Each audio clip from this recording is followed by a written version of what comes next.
அனைத்து தமிழ் மக்களுக்கும் கணேஷின் பணிவான வணக்கம். வாங்க ஃப்ரெண்ட்ஸ், மார்க்கெட் பற்றி டிஸ்கஸ் பண்ணலாம். ஸோ மார்க்கெட்டோட மூவ்மெண்ட் இன்னைக்கு எப்படி இருந்தது அப்படின்னா, ஈரான் அண்ட் யூஎஸ் வார் மறுபடியும் கண்டினியூ ஆனதுனால தொடர்ந்து நமக்கு அகைன் ஒரு பிளட் பாத் அப்படிங்கிற மாதிரி சொல்லலாம். ஃப்ரைடே எஃப்ஐஎஸ் ஒரு 21,000 கோடி ரூபாய்க்கு செல் பண்ணி வச்சுருந்தாங்க. ஸோ அதை அப்படியே கண்டினியூ பண்ணுறாங்க அப்படின்னு நினைக்கிறேன். ஓகேங்களா, இப்போ பேங்க் நிஃப்டி எல்லாம் ஒரு 500 பாயிண்ட் பக்கம் டவுன் ஆயிருக்கு. நிஃப்டி ஒரு 140 பாயிண்ட்ஸ் டவுன் ஆயிருக்கு. சென்செக்ஸ் ஒரு 500 பாயிண்ட்ஸ். ஸோ ஓவராலாக நமக்கு ஒரு செல்லிங் ப்ரெஷரில் க்ளோஸ் ஆக போகுது அப்படிங்கிற மாதிரி எடுத்துக்கலாம். பட் இப்போ நின்றுட்டு இருக்கிற இடம் ஒரு நல்ல ஒரு சப்போர்ட் ஜோன். நிஃப்டி 23,400ங்கிறது ஒரு ஸ்ட்ராங் சப்போர்ட். ஏன்னா ஆல்மோஸ்ட் இந்த சப்போர்ட் நமக்கு 23,400லேருந்து ஒரு 400 பாயிண்ட்ஸ் கொடுத்துருக்கு, ஒரு 3 டைம்ஸ் பக்கம் கொடுத்துருக்கு. ஸோ இந்த இடம் கொடுக்குமா இல்லையாங்கிறத நம்ம மற்ற டீட்டெயில்ஸ் பார்த்துட்டு ஸோ அதை பற்றி நம்ம டிஸ்கஸ் பண்ணலாம்.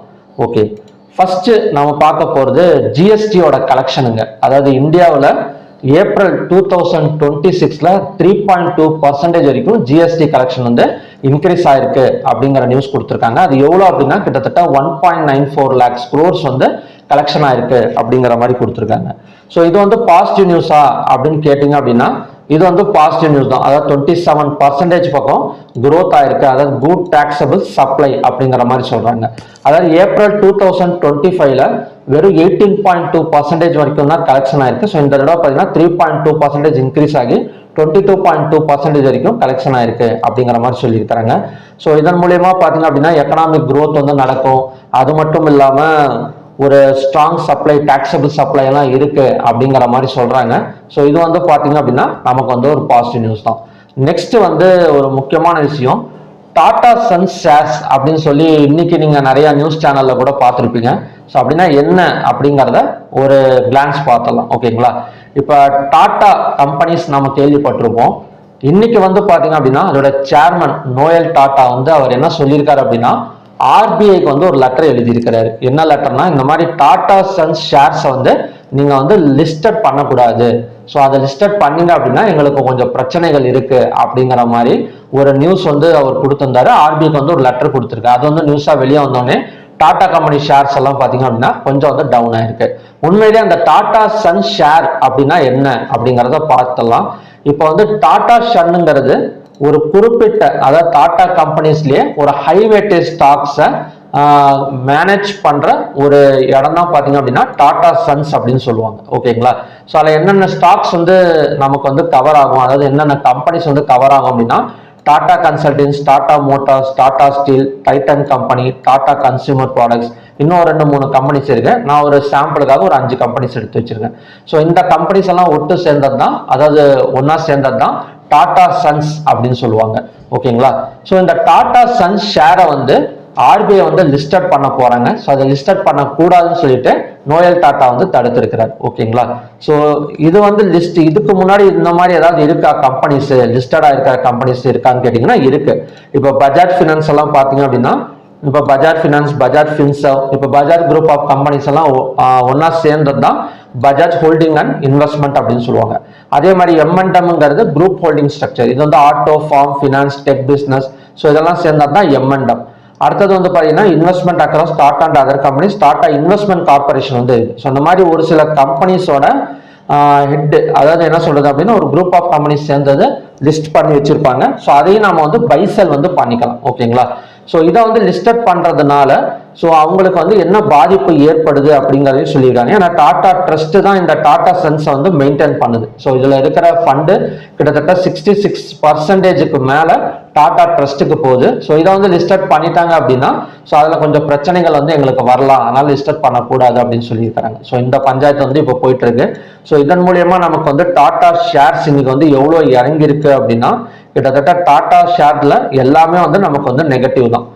கிட்டத்தட்ட டாடா கன்சியூமர் ப்ராடக்ட்ஸ், அது மட்டும் இல்லாமல் டிசிஎஸ் தப்பிச்சிச்சு. ஏன்னா டிசிஎஸ் நான் அவங்க ஐடி செக்டாரோட ஜாயிண்ட் ஆனதுனால டிசிஎஸ் கொஞ்சம் தப்பிச்சிருச்சு. ஸோ மற்றபடி Tata consumer products, Tata communications, Tata next பார்த்தீங்கன்னா டாடா இன்வெஸ்ட்மெண்ட் கார்பரேஷன் எல்லாமே பார்த்தீங்கன்னா இன்னைக்கு டவுன். ஸோ இது கண்டினியூவாக கொஞ்சம் டவுன் ஆகக்கூடிய சான்சஸ் இருக்கு இந்த பிரச்சனை முடிகிற வரைக்கும். ஓகேங்களா, ஸோ நெக்ஸ்ட் நம்ம தலைவர் என்னதான் பண்றாருன்னா இன்னமும் நியூக்ளியர் அந்த ப்ராஜெக்டை வந்து இன்னுமே வந்து டேர்ம்ஸ் அண்ட் கண்டிஷன் வந்து டைப் பண்ணுவேன் அப்படிங்கிறாரு. ஸோ அதுக்கப்புறம் பார்த்தீங்கன்னா டீலை நெருங்கிட்டோம் அப்படிங்கிறாரு. அதுக்கப்புறம் சீஸ்ஃபயர் வந்து முடிக்க போகிறோம், இல்லை முடிக்காம இருப்போம், நாங்கள் என்ன வேணா பண்ணுவோம் அப்படிங்கிற மாதிரி தான் நியூஸ் வந்து நமக்கு வந்து வந்துட்டு இருக்கு. ஸோ இதுக்கு நடுவில் பார்த்தீங்க அப்படின்னா அங்கங்கே அட்டாக்ஸ் நடந்துட்டு இருக்கு. ஸோ அதன் மூலியமாக தான் இன்னைக்கு வந்து பங்கு சந்தைகள் வந்து கீழே இறங்கி இருக்கு. அது மட்டும் இல்லாமல் க்ரூட் ஆயிலும் நமக்கு வந்து மேலே வந்துட்டு இருக்கு அப்படின்னு சொல்லலாம். ஸோ என்னதான் நடக்குது அப்படின்னா ஈரான் பெண்டிங், அதாவது Trump approvals for 60 days ceasefire deal with Iran pending. அதாவது ஈரானோட இவர் சொல்லியிருக்கிற கண்டிஷனுக்கு ஈரான் வந்து ஒத்து வந்தாங்க அப்படின்னா சீஸ்ஃபயர் வந்து கண்டினியூ ஆகும், அது வரைக்கும் பெண்டிங்ல இருக்கும் அப்படிங்கிற மாதிரி தான் நியூஸஸ் வந்து இப்போதைக்கு வந்து வந்துட்டு இருக்கு. ஓகேங்களா? ஸோ இன்னுமே வந்து ஒரு தெளிவான முடிவு ரெண்டு பக்கமும் எடுக்கல அப்படிங்கிறது தான் உண்மை. மார்க்கெட் மேனிப்புலேஷனுக்காக நியூஸஸ் வந்து கொடுத்துட்டு இருக்கிறாங்க. அது இவருக்கு வந்து இவங்க கொடுக்கறதுக்கு முன்னாடியே ரிப்போர்ட்டர்ஸ், அந்தந்த நாட்டோட ரிப்போர்ட்டர்ஸ் வந்து மாறி மாறி நியூஸ் கொடுத்துருக்கனால மார்க்கெட்டோட மேனிப்புலேஷன் நடந்துட்டு இருக்கு. இவர் நியூஸ் கொடுத்தாலும் அதே மாதிரி தான் கொடுப்பாரு. அவங்களாச்சும் கொஞ்சம் உருப்படியாக கொடுப்பாங்க. இவர் கொடுத்தாரு அப்படின்னா இன்னும் கொஞ்சம் இதாக தான் கொடுப்பாரு. பார்க்கலாம் என்ன மாதிரி வருது அப்படின்னு. ஓகே, இப்போ நிஃப்டி பார்த்தீங்க அப்படின்னா 23,400ல இருக்கு. ஸ்டாக் ஹீட் மேப் பார்த்தீங்க அப்படின்னா எல்லாமே நமக்கு வந்து ஒரு ரெட் கலர் தான். அதாவது ஐடி செக்டார் மட்டும்தான் ஒரு பாசிட்டிவ்ல இருக்கு. ஸோ மற்ற எல்லாத்துலேயுமே வந்து நம்ம பணத்தை வந்து வெளியே எடுத்திருக்கிறாங்க அப்படிங்கிற மாதிரி சொல்லலாம். ஓகேங்களா? நெக்ஸ்ட் எம்எஸ்சி குளோபல் இண்டெக்ஸ் எப்படிங்க இருக்கு அப்படின்னா ஒரு 4.64 பாயிண்ட்ஸ் பக்கம் டவுன்ல தான் போயிட்டு இருக்கு. இன்னும் கொஞ்சம் கூட மேலே வரல. ஆல்மோஸ்ட் இது வந்து பெரிய டவுன் கிடையாது. ஸோ ஈவினிங்ல ட்ரம்ப் ஏதாவது ஒரு நியூஸஸ் கொடுத்து அமெரிக்கா பங்கு சந்தைகள் மேலே வந்தது அப்படின்னா இது கொஞ்சம் மேலே வரதுக்கு சான்சஸ் இருக்கு. நெக்ஸ்ட் வந்து நம்ம நிஃப்டியோட சப்போர்ட் அண்ட் ரெசிஸ்டன்ஸ் வந்து பார்க்கலாம். இப்போ நிஃப்டி நின்றுட்டு இருக்க இடமே வந்து நமக்கு வந்து ஒரு ஸ்ட்ராங் சப்போர்ட் ஜோன் தான், 23,391. ஓகேங்களா? ஸோ இந்த இடம் நமக்கு ஆல்ரெடி யூஎஸ்டிஐஎன்ஆர் கொஞ்சம் ஸ்ட்ராங்காக இருக்கனால மேபி கொஞ்சம் இன்வெஸ்டர்ஸ் வந்து உள்ளார வரதுக்கான பாசிபிலிட்டிஸ் வந்து நாளைக்கு வந்து இருக்கு. ஸோ அப்படி இருக்கிறப்ப 23,400க்கு மேலே ஒரு ஓப்பனிங் கொடுத்தது அப்படின்னா ஒரு 100 to 150 பாயிண்ட்ஸ் பக்கம் வச்சு நம்ம ரெக்கவரி வந்து மார்னிங் டைம்ல வந்து எக்ஸ்பெக்ட் பண்ணலாம். இல்லைனா இன்னைக்கு லோவையும் பிரேக் அவுட் பண்ணிட்டு கீழே வந்தா கூட அடுத்தடுத்து சப்போர்ட் இருக்கனால கொஞ்சம் கேர்ஃபுல்லாக தான் இருக்கணும் செல் சைடில். ஸோ நாளைக்கு வந்து நிஃப்டி எக்ஸ்பைரி ஆயிடுச்சு, அந்த இடத்துல நமக்கு வந்து டவுன் ஆகாதா அப்படின்னு கேட்டிங்க அப்படின்னா ஒன்று கேப் டவுன் எடுத்து அந்த இடத்துல ஒன்று கேப் டவுன் விழுந்து ஸோ அந்த இடத்துல பார்த்தீங்கன்னா ரெக்கவரி ஆகிடும். இல்லைனா லோவை பிரேக் அவுட் பண்ணால் கொஞ்சம் கீழே இறங்கி ஒரு வாலட்டிலிட்டி மார்க்கெட்டை எக்ஸ்பெக்ட் பண்ணலாமே தவிர ஸோ மறுபடியும் வந்து ஒரு ஒன் சைட் செல்லிங் நடக்குமாங்கிறது டவுட் தான். ஸோ நெக்ஸ்ட் சப்போஸ் ஒன்றுங்கிறது 23,149. ஸோ 23,400க்கு மேலே ஓப்பன் ஆனால் மட்டும் ஒரு 100 to 150 பாயிண்ட்ஸ் பக்கம் ரெக்கவரி எடுக்கலாம். இன்னும் கொஞ்சம் ஃபுல்லாக ரெக்கவரி ஆனால் கூட 23,800ங்கிறது தான் next resistance zone. Okay, next வந்து பேங்க் நிஃப்டி.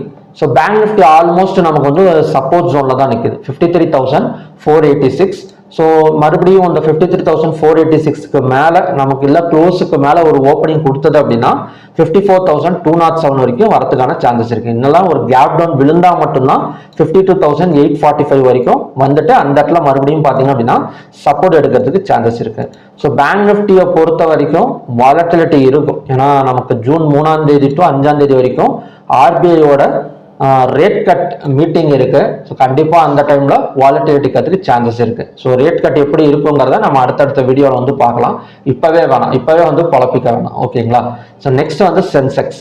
இப்போ சென்செக்ஸ் ஆல்மோஸ்ட் அதே மாதிரி தான், நமக்கு நிஃப்டி மாதிரி தான் 74,288 சென்செக்ஸோட சப்போர்ட் ஜோன். இதுக்கு மேல 74,301 மேல ஒரு ஓப்பனிங் கொடுத்தது அப்படின்னா ஒரு 200 to 300 பாயிண்ட்ஸ் பக்கம் ரெக்கவரி எடுக்கலாம். இல்லைன்னா ஒரு கேப் டவுன் விழுந்தா கூட நெக்ஸ்ட் டார்கெட் அண்ட் சப்போர்ட்ங்கிறது 73,272. ஓகேங்களா?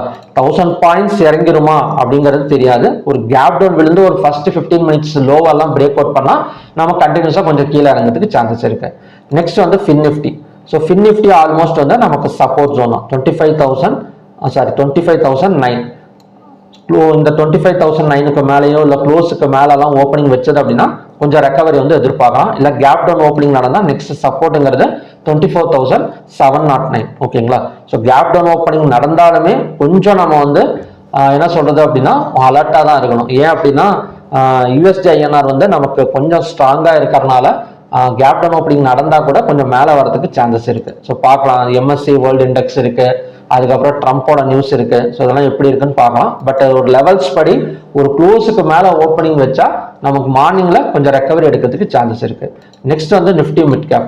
ஸோ நிஃப்டி மிட் கேப்பும் சப்போர்ட் ஜோன் தான் 14,266.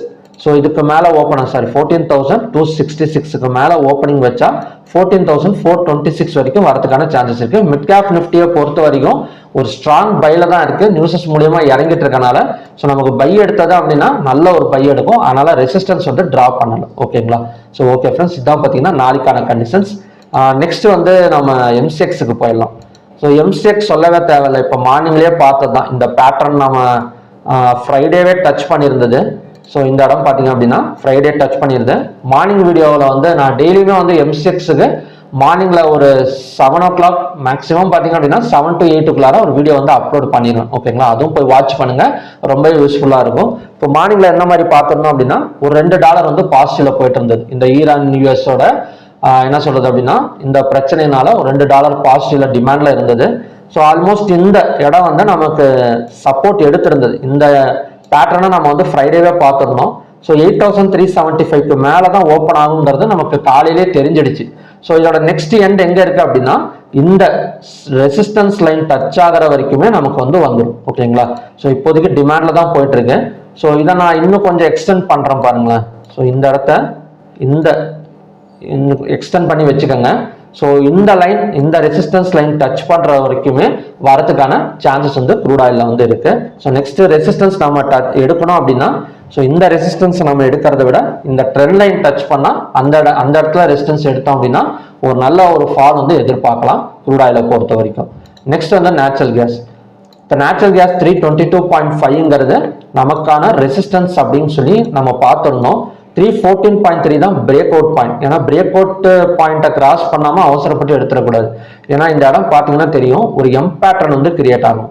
ஸோ எம் பேட்டர்னோட நெக்லைன், இப்போ நெக்லைன்னு பார்த்தீங்க அப்படின்னா இந்த ஜோன் தான் 313. ஸோ 313க்கு கீழே ஒரு கேண்டல் க்ளோசிங் வச்சது, ஒரு 15 minutes கேண்டல் க்ளோசிங் வச்சது அப்படின்னா அந்த இடத்துல ஒரு செல் கன்ஃபர்மேஷன் வந்து கிடைக்கும். ஸோ அதோட டார்கெட் வந்து ஒரு 10 points பக்கம் செல் சைடு வந்து எக்ஸ்பெக்ட் பண்ணலாம். ஸோ இப்போதைக்கு வந்து ஒரு ரெசிஸ்டன்ஸ் எடுத்திருக்குன்னு சொல்லலாமே தவிர ஒரு செல் சைடு கன்ஃபர்மேஷன் இன்னும் நேச்சுரல் கேஸ் வந்து கொடுக்கல.